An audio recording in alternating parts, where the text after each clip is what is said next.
President Joe Biden says a major terrorist is dead. The leader of ISIS killed himself as U.S. forces surrounded him during a raid in Syria. Over the years, the terror group has committed genocide in Iraq and many other human rights abuses. Correspondent Owen Jensen brings us the latest developments from the White House. Owen?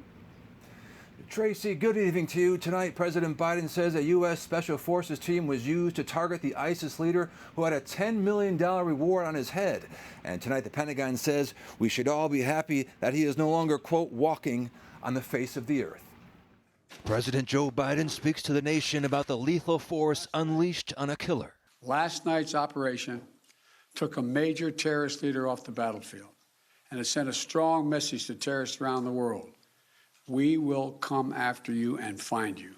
The raid targeted Abu Ibrahim al-Hashimi al-Qurashi, also known as Haji Abdullah, head of the ISIS militant group since 2019. U.S. Special Forces landed in helicopters and attacked a house, clashing for 2 hours with gunmen. This operation is testament to America's reach and capability to take out terrorist threats no matter where they try to hide anywhere in the world.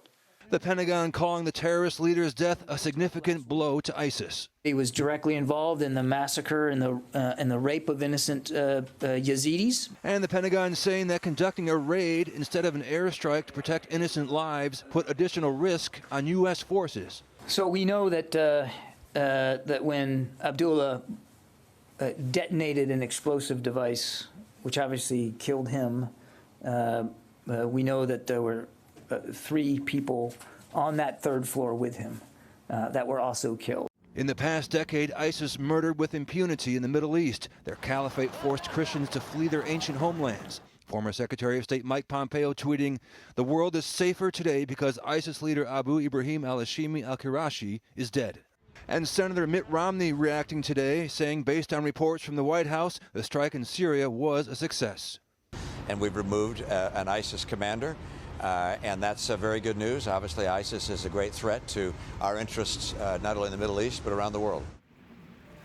Now, after ISIS targeted the Yazidis, the Catholic organization, the Knights of Columbus, donated millions of dollars to help the Yazidis receive health care.